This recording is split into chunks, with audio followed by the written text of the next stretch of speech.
விஜய் அவர்கள் வந்துட்டு ஏடிஎம்கே கூட கூட்டணியில இருக்க போறது இல்ல அப்படின்ற மாதிரி ஒரு ஸ்டேட்மெண்ட், ஓபன் ஸ்டேட்மெண்ட்டை வச்சிருக்காரு அப்படின்றது தான். ஸோ அதை எப்படி பாக்குறீங்க சார்? யாருக்கும் கூட்டணிக்கான அழைப்பு இன்று வரை, இந்த கணம் வரை எங்களது தமிழக வெற்றி கழகத்திலிருந்து வரவில்லை.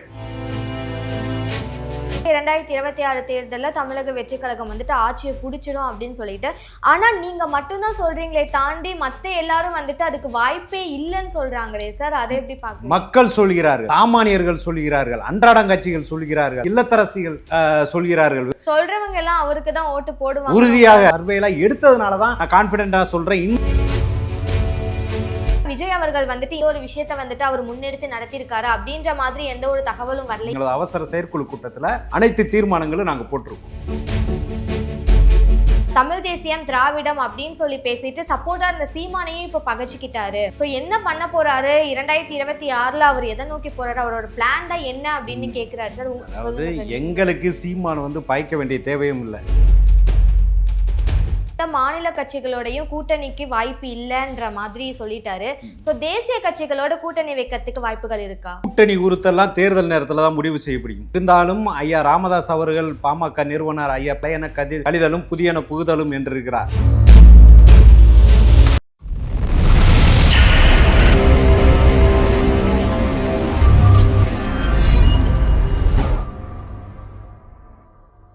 FT பாலிடிக்ஸ் நேயர்களுக்கு வணக்கம். இன்னைக்கு நம்ம கூட தமிழக வெற்றி கழகத்தோட தோழர் வாகை குணசேகரன் சார் தான் இருக்காங்க. வணக்கம் சார். வணக்கம் சகோதரி. எப்படி இருக்கீங்க சார்? மிக்க நலம். ஓகே சார், இப்போ அரசியல் ரிலேட்டடா பல தகவல்கள் வெளியே வந்துட்டே இருக்கு. அதன் அடிப்படையில் இப்போ வந்திருக்க ஒரு புது தகவல் அப்படின்னா, டிவிகே சார்பாக விஜய் அவர்கள் வந்துட்டு ஏடிஎம்கே கூட கூட்டணியில இருக்க போறது இல்லை அப்படின்ற மாதிரி ஒரு ஸ்டேட்மெண்ட், ஓப்பன் ஸ்டேட்மெண்ட்டை வச்சிருக்காரு அப்படின்றது தான். ஸோ அதை எப்படி பாக்குறீங்க சார்? 27/10/2024 அன்று விக்கிரவாண்டி விசாலையிலே தமிழக வெற்றி கழக கொள்கை திருவிழா மாநாடு நடந்ததிலே அன்றே எங்களது தலைவர் ஆணித்தரமாக அழுத்தமாக அடித்து விட்டார். சிங்கிள் மெஜாரிட்டியில் 234 தொகுதிகளிலும் நாங்கள் நின்று வெற்றி பெறுவோம், எங்களை நம்பி கூட்டணிக்கு வருவோருக்கு ஆட்சியிலும் அதிகாரத்திலும் பங்கு தருவோம் என்றுதான் கூறினாரே தவிர, அதிமுகவோட கூட்டணி, திமுகவோட கூட்டணி, நாம் தமிழரோட கூட்டணி வைக்க உள்ளோம், விசிகாவோட கூட்டணி வைக்க உள்ளோம், பாமகவோட கூட்டணி வைக்க உள்ளோம் என்று யாருக்கும் கூட்டணிக்கான அழைப்பு இன்று வரை, இந்த கணம் வரை எங்களது தமிழக வெற்றி கழகத்திலிருந்து வரவில்லை. ஆக தினமலர் நாளிதழ் தன் ஒரு கற்பனை மிகுதியாக நமது சிறப்பு நிருபர் என்று ஒரு தலைப்பிட்டு, திமுகவை தனித்து நின்று வீழ்த்துவது, இதர 5 முனை போட்டியில் வீழ்த்துவது சிரமம் என்ற அவர் ஒரு கற்பனையிலே இதுபோல அதிமுகவும் தமிழக வெற்றி கழகமும் சேர்ந்தால் நன்றாக இருக்கும் என்ற ஒரு ஊகத்தின் அடிப்படையில் போட்டுள்ளார்கள் என்றுதான் நான் சொல்கிறேன். எங்களது கொள்கை எதிரி அறிவித்தோம், அரசியல் எதிரி அறிவித்து விட்டோம். தேர்தல் நிலைப்பாடு அன்றே நான் சொன்ன இந்த தேர்தல் நிலைப்பாடு அன்றே அறிவித்து விட்டார்.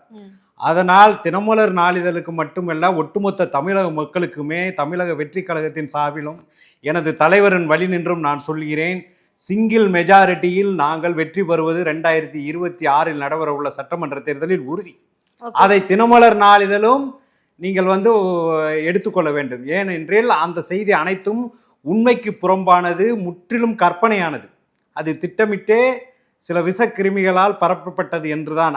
அதே வேளையிலே இன்று சமூக ஊடகங்கள் மற்றும் சமூக ஊடகங்களில் அரசியல் விமர்சகர்கள் என்ற போர்வையில் சில அரசியல் கட்சிகளில் பேரங்களுக்கு பணிந்து வேண்டுமென்றே தமிழக வெற்றி கழகத்தை 4% வாக்கு 6% வாக்கு என்று சிறுமப்படுத்தும் எண்ணமுள்ள கருங்காலிகளை எங்களது தமிழக வெற்றி கழக தலைவர் ஐயா பொதுச் செயலாளர் வழி நின்று நெத்தி பொட்டில் அடித்தது போல அடித்துள்ளார். எங்களுக்கு இன்றளவும் தேர்தல் நடந்தால் 40க்கும் மேற்பட்ட சதவீத வாக்குகளை பெற்று தமிழக மக்களின் ஏகோபித்த ஆதரவிலும் வரவேற்பிலும் 2026 நடைபெற உள்ள தமிழக வெற்றி கழக சட்டமன்ற தேர்தலில் தமிழக வெற்றி கழகம் ஆட்சி அமைக்கும் என்பதில் துளியும் சந்தேகமில்லை. ஓகே சார், நீங்க இவ்வளோ ஸ்ட்ராங்கா சொல்றீங்க 2026 தேர்தலில் தமிழக வெற்றி கழகம் ஆட்சியை பிடிச்சிடும் அப்படின்னு சொல்லிட்டு, ஆனா நீங்க மட்டும்தான் சொல்றீங்களே தாண்டி மத்த எல்லாரும் அதுக்கு வாய்ப்பே இல்லைன்னு சொல்றாங்களே சார், அதை எப்படி பார்க்க? மக்கள் சொல்கிறார்கள், சாமானியர்கள் சொல்கிறார்கள், அன்றாடங்கட்சிகள் சொல்கிறார்கள், சாலையோர வியாபாரிகள் சொல்கிறார்கள், அடுப்பூதும் பெண்கள் சொல்கிறார்கள், அதாவது சமையல் செய்யும் இல்லத்தரசிகள் சொல்கிறார்கள், விவசாயிகள் சொல்கிறார்கள், மருத்துவர்கள் சொல்கிறார்கள், ஆசிரியர்கள் சொல்கிறார்கள், செவிலியர்கள் சொல்கிறார்கள், மாற்றுத்திறனாளிகள் சொல்கிறார்கள். சொல்றவங்க எல்லாம் அவருக்கு தான் ஓட்டு போடுவாங்க உறுதியாக சொல்ல முடியும். நான் அந்த சர்வே எங்களது டீம் அந்த சர்வேலாம் எடுத்ததுனால தான் நான் கான்ஃபிடென்ட்டாக சொல்கிறேன். இன்றளவு எங்களுக்கு 40%. ஏன் நீங்கள் எல்லாம் இப்போ மருத்துவர்கள் எம்ஆர்பி எக்ஸாம் நடத்தி எவ்வளோ நாளாச்சு? பரந்தூரில் விமான நிலையத்தில் இருக்கிறவங்க அந்த ஏரியாக்காரவங்களாம் திமுகவுக்கு போடுவாங்களா? கள்ளக்குறிச்சி சாராய மரணம் என்னாச்சு? சாம்சங் தொழிலாளர் போராட்டம் என்னாச்சு? நீங்கள் எடுத்துக்கங்க. இங்கு ஆட்சி நடக்கவில்லை, அலங்கோல காட்சி நடந்து கொண்டிருக்கிறது. மழை வெள்ளம் எந்த பிரச்சனைக்கும் விஜய் அவர்கள் குரல் கொடுத்ததா தெரியவே இல்லையே. எதுக்கு குரல் கொடுக்கல சொல்லுங்க? எதுக்கு குரல் கொடுக்கலன்னு சொல்லுங்க. எதுக்கு குரல் கொடுக்கணும்னு சொல்றீங்க சொல்லுங்க, நான் சொல்றேன். சார் இப்போதான் கட்சி ஆரம்பிச்சிருக்காரு, மாநாடு முடிஞ்சிருச்சு அப்படின்னாலும் இப்போ வரைக்கும் அவர் மாநாட்டில் பேசின அந்த விஷயங்கள் தான் போயிட்டு இருக்கே தவிர விஜய் அவர்கள் இந்த ஒரு விஷயத்துக்காக ஸ்டாண்ட் எடுத்தாரு, இந்த ஒரு விஷயத்த அவர் முன்னெடுத்து நடத்தியிருக்காரு அப்படின்ற மாதிரி எந்த ஒரு தகவலும் வரல. 26 தீர்மானங்களை நீங்க நல்லா படிச்சு பாருங்க. தமிழகத்தின் அனைத்து பிரச்சனைகளுக்கும் அது அதில் 26 எங்களது அவசர செயற்குழு கூட்டத்தில் அனைத்து தீர்மானங்களும் நாங்கள் போட்டிருக்கோம். எல்லா பிரச்சனைக்கும் ஜல்லிக்கட்டு போராட்டத்திலிருந்து, சகோதரி அனிதா மரணத்திலிருந்து, தூத்துக்குடி பெருவெள்ளத்திலிருந்து, மாணவ மாணவிகளுக்கு நிதியுதவி பாராட்டு விழா நடத்துறதுலேருந்து அனைத்தும் பண்ணுறாரு. வெறுப்பு அரசியல் பண்ணாமல் ஆக்கப்பூர்வமான அரசியல் பண்ணுறாரு. வெறுப்பு அரசியல்னால் திமுகவையும் அதிமுகவையும் குறை சொல்வதில்லை. தமிழர் தகைசால் விருது வழங்கினதை எங்கள் தீர்மானத்தில் பாராட்டினோம். மாணவர்களுக்கு பாராட்டு விழா நடத்தும் போது நீட் தேர்வுக்கு சட்டமன்றத்தில் எதிராக கொண்டு வந்த தீர்மானத்தை நாங்கள் வரவேற்றிருக்கோம். ஆக்கப்பூர்வமான அரசியலின் அடிவரடியே நாங்கள் தான், அடிச்சுவடியே நாங்கள் தான். வெறுப்பு அரசியலுக்கு இங்கே வேலையே கிடையாது. ஓகே சார், இன்னொரு பக்கம் சீமான் அவர்கள் அவர் அப்போஸ் பண்ணிட்டே இருக்காரு அப்படின்ட்டு சொல்லலாம். அந்த வகையில் இப்போ மக்களோட கருத்து என்னவா இருக்குன்னா, இவர் தமிழ் தேசியம் திராவிடம் அப்படின்னு சொல்லி பேசிட்டு சப்போர்ட்டா இருந்த சீமானையும் இப்போ பகச்சிக்கிட்டாரு. ஸோ என்ன பண்ண போறாரு 2026 அவர் எதை நோக்கி போறாரு, அவரோட பிளான் தான் என்ன அப்படின்னு கேட்கிறாரு சார். அதாவது எங்களுக்கு சீமான் பயக்க வேண்டிய தேவையும் இல்லை. திரு சீமான் அவர்களுக்கு கொள்கை கோட்பாடு தனியாக அவர் ஒரு கட்சி கட்டமைப்பை வச்சு அவர் போய்கிட்டே இருக்காரு. எங்களோட இலக்கு ஜாதி மதம் இனத்தால் பிளவுபடுத்தும் பிளவுவாத சக்தி எங்களோட கொள்கை எதிரி. பேரறிஞர் அண்ணாவையும் தந்தை பெரியார் பேரையும் பயன்படுத்தி ஊழல் லஞ்சம் கரப்ஷன் செய்யும் கரப்ஷன் கபடதாரிகள் இரண்டாவது எதிரி. இதுதான் எங்களோட கொள்கை எதிரி, அரசியல் எதிரி. 3வது தேர்தல் நிலைப்பாடு வீசாலையிலே சொல்லிட்டாரு. நாங்கள் 234 தொகுதியிலையும் தனித்து போட்டியிட தயாராக இருக்கோம், சிங்கிள் மெஜாரிட்டியில் பெரும்பான்மையோட ஜெயிப்போம். அப்போ நம்ம ஜெயிக்கும் போது நம்மளை நாடி வர்றவங்கள நம்ம அரவணைப்போம், ஆட்சியிலையும் பங்கு கொடுப்போம்னு சொல்லியிருக்காரு. இதில் சீமான் எங்களுக்கு டார்கெட் கிடையாது. எங்களோட டார்கெட் ஐடியாலஜி எதிரி பாரதிய ஜனதா, பொலிட்டிக்கல் எதிரி திமுக. சார் எந்த மாநில கட்சிகளோடையும் கூட்டணிக்கு வாய்ப்பு இல்லைன்ற மாதிரி சொல்லிட்டாரு. ஸோ தேசிய கட்சிகளோட கூட்டணி வைக்கிறதுக்கு வாய்ப்புகள் இருக்கா?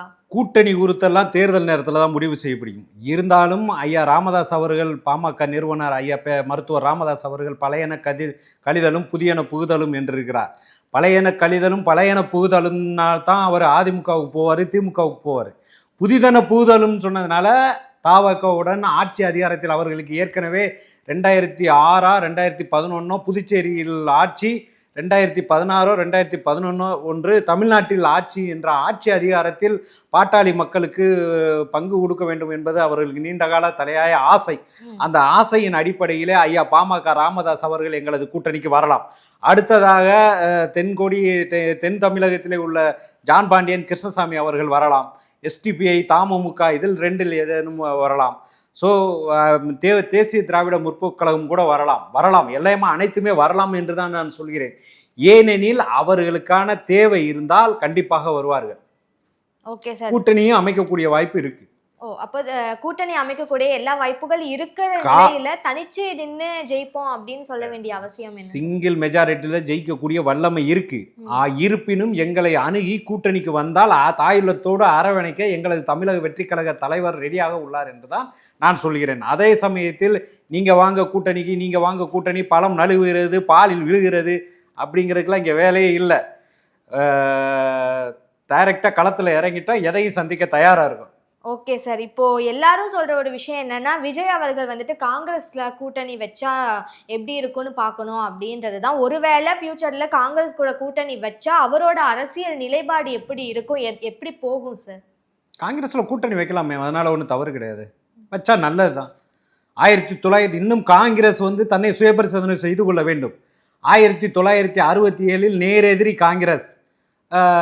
இங்கே சுதந்திரா கட்சி, கம்யூனிஸ்ட் பல கட்சிகள் சேர்ந்து கிட்டத்தட்ட மாபெரும் கூட்டணி. கர்ம வீரர் காமராஜர் மாணவர் அமைப்பின் தலைவர் சீனிவாசனிடம் விருதுநகரில் தோல்வியுறுகிறார். அன்று காங்கிரஸை கருவறுத்த திமுகவை பழிவாங்குவதற்கு ஒரு நல்ல வாய்ப்பு. இன்று தமிழக வெற்றி கழகத்துடன் இணைந்து அவர்கள் கூட்டணி ஆட்சியை பிரகடனப்படுத்தி ஒரு முயற்சியை எடுக்கலாம். 1967 தம்மை பழிதீர்த்த காங்கிரஸை மீண்டும் பழிவாங்கக்கூடிய தம்மை பழிதீர்த்த திமுகவை பழிதீர்க்கக்கூடிய ஒரு வாய்ப்பு உள்ளது.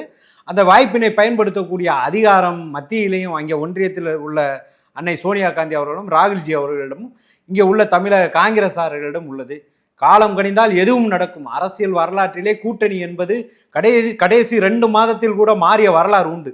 அந்த வரலாறை நீங்க உற்று நோக்கினால் எதுவும் நடக்கலாம், எதுவும் சாத்தியம் உள்ளது. ஓகே சார், ஏடிஎம்கேவோட சப்போர்ட் இல்லாம டிஎம்கேவை வந்துட்டு வீழ்த்திட முடியுமா, ஜெயிச்சிட முடியும்னு விஜய் அவர்கள் நினைக்கிறார்களா? 1972 கட்சி ஆரம்பித்த அமரர் புரட்சி தலைவர் எம்ஜிஆர் அவர்கள் 1977 சந்திக்கும் போது முதலில் சந்திக்கும் போது அவருடன் 2 எம்எல்ஏக்கள் தான் இருந்தார்கள். எல்லோரும் தொண்டர்கள் தான். அன்று தமிழக மக்கள் ஒரு தலையாய தீர்ப்பு வழங்கினார்கள். இந்த திராவிட ஊழல் ஆட்சி, சர்க்காரியா கமிஷன் அது என ஊழல் புகார் வாசித்ததன் பேரில் ஒரு சவுக்கடி கொடுத்தார்கள். இன்று அதிமுக கூட எங்களுக்கு தேவையில்லை. ஏன்னா எங்கள் தலைவர் பின்னாடி மக்கள் ஆதரவு வெகுவாக உள்ளது.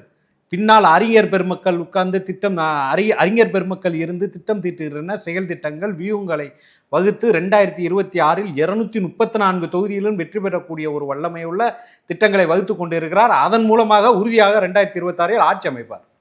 சரி சார், 2026 ஆட்சி அமைப்பார் அப்படின்னு சொல்லிங்க. அதுக்கான பிளான்ல என்னென்ன வச்சிருக்காரு சார்?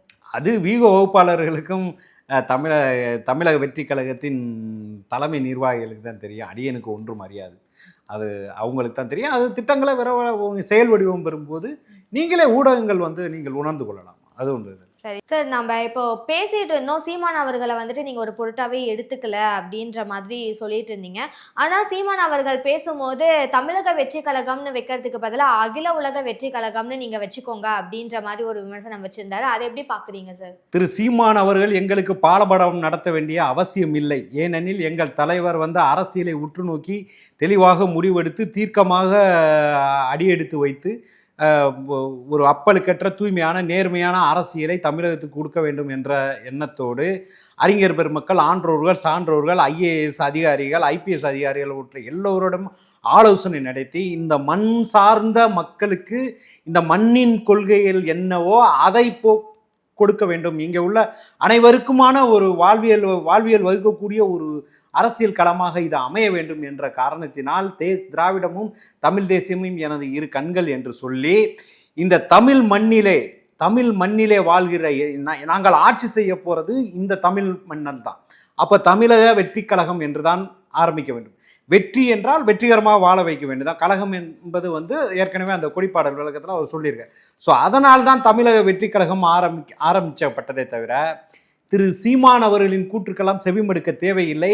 அவர் இருந்தாலும் அவர் ஸ்டைலிலே, அவர் பாணியிலே நான் சொல்ல வேண்டும் என்று சொன்னால், அவர் நாம் தமிழர் என்றும் ஒரு அண்ணன் சீமான் அவர்கள் நாம் தமிழர் என்று ஒரு கட்சி ஆரம்பித்துள்ளார். அவர் ஏன் கட்சி ஆரம்பித்தார் என்றால், ஈழத்தமிழர்கள் கொத்து கொத்தாக கொன்று சாகும்போது அந்த உணர்ச்சியின் மீதிலே அந்த வேட்கையில் தான் அவர் கட்சி ஆரம்பித்தார். அவர் ஏன் நாம் தமிழர் என்று ஆரம்பித்தார்?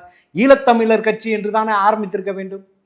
தமிழர்களுக்கு நன்மை பயக்க வேண்டும் என்ற ஒரு எண்ணத்தில் அவர் நாம் தமிழர் என்று ஆரம்பித்திருக்கிறார். அதேபோல் தன்னை இந்த ஒரு சாதாரண ஒரு நடிகனாக இருந்த தன்னை உலகத்திலே புகழ்பெற மிக்க செய்த இந்த தமிழ் ரசிகர்களுக்கு, இந்த தமிழக மக்களுக்கு தான் ஒரு ஆட்சி நிர்வாகத்தின் மூலமாக ஒரு நேர்மையான ஆட்சியை வழங்கி வளமோடும் செழிப்போடும் வாழ வைக்க வேண்டும் என்ற எண்ணத்திற்காகத்தான் தமிழக வெற்றி கழகம் உருவாக்கப்பட்டது. தவிர திரு சீமான் போன்ற ஆள்கள் பாலபாடம் எடுக்க வேண்டிய அவசியம் எங்களுக்கு இல்லை. இதோடு அவர் தன் கொள்கைகள், தன் கோட்பாடுகள், தன் கட்சி இருந்தால் நல்லா இருக்கும்னு நான் சொல்லிக்கிறேன். சரி சார். இப்போ இந்த இந்த ஒரு பிரச்சனைக்கு வந்துட்டு எங்க அடித்தளம் அப்படின்றது பார்த்தா, மாநாட்ல வந்துட்டு இவர் அந்த முதலை கதை சொன்னத பத்தி பேசியிருந்தாரு. ஸோ ஒரு நட்பின் பேர்ல, ஒரு அன்பின் பேர்ல சொன்ன ஒரு விஷயத்த மேடையில பேசணும். ஏன் பேசணும்? அதனால தான் வந்துட்டு சீமான் அவர் வந்துட்டு கோவத்துல இந்த மாதிரி விஷயங்கள்லாம் பண்றாரு அப்படின்னு சொல்லிட்டு பலதரப்பட்ட மக்கள் எல்லாருமே சொல்றாங்க. ஸோ நீங்க சொல்லுங்க சார். அத எப்படி பார்க்குறீங்க? ஊகமான கேள்விகளுக்கு நம்ம பதில் சொல்ல முடியாது. நான் தான் அந்த முதல, பெரிய முதல இருக்கேன் அப்படி இப்படின்னு சொன்னேன்னு சொல்லி இவர் சொல்லல.